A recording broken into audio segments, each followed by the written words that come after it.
我们今天来聊一个特别有意思的话题，这是一个历史称号，听起来特别穿越，因为它把古代中国和一个非常现代的概念给绑在了一起。社主义者，而且还是在马克思出生前整整2000年，这听起来是不是有点太扯了？古代中国真的可能出现一位这样的皇帝吗？好吧，今天咱们就来把这个谜团给解开。要想搞清楚这件事，咱们就得先从核心人物说起。这位被后人贴上社主义皇帝标签的人，他到底是谁呢？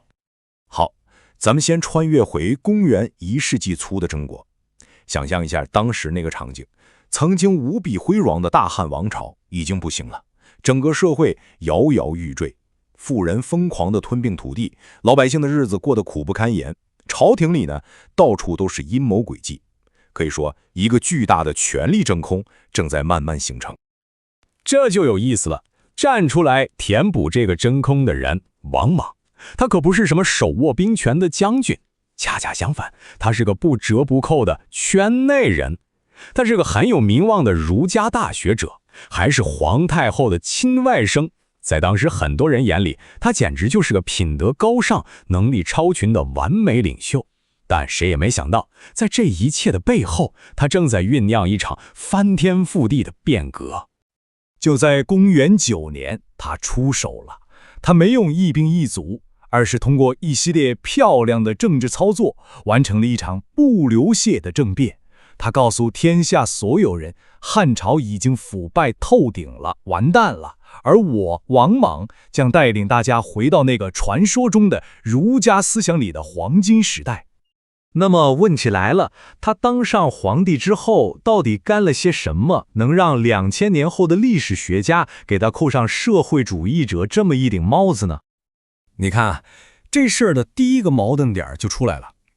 他嘴上说的目标根本不是什么创造新世界，他不想向前看，他想向后看，他想让整个国家倒车，回到那个他想象中的秩序井然的儒家理想国。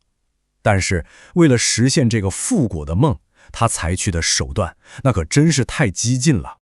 他搞了一个超级宏大的经济改革计划，打算从3个方面彻底改造当时的社会：土地、关键产业还有市场。咱们一个一个来看，你就知道这些政策有多么穿越了。第一招也是最猛的一招，土地国有化。你琢磨一下这是什么概念？就是一夜之间，全天下所有的私人土地全都不算数了，都成了皇帝一个人的财产。他的计划是，然后再把这些地平均分给农民去种。在那个年代，这简直是石破天惊。但他没完，紧接着他又把手伸向了当时经济的命脉，像盐、铁、酒、矿山这些最赚钱的买卖，通通收归国有。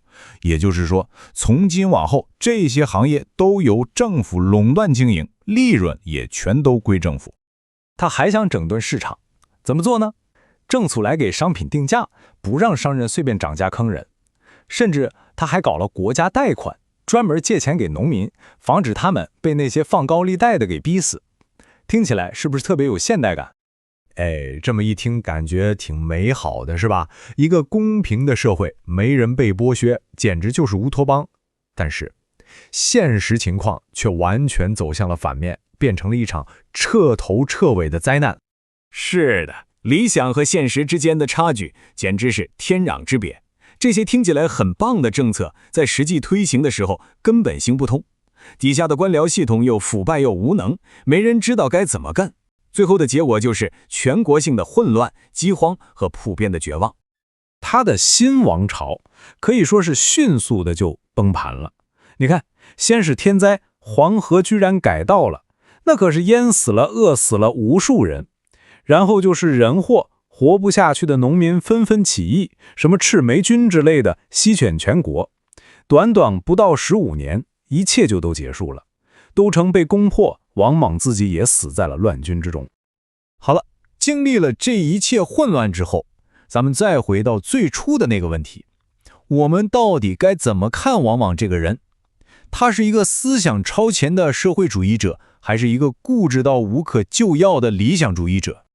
结合咱们刚才看到的所有信息，这个标签到底贴切吗？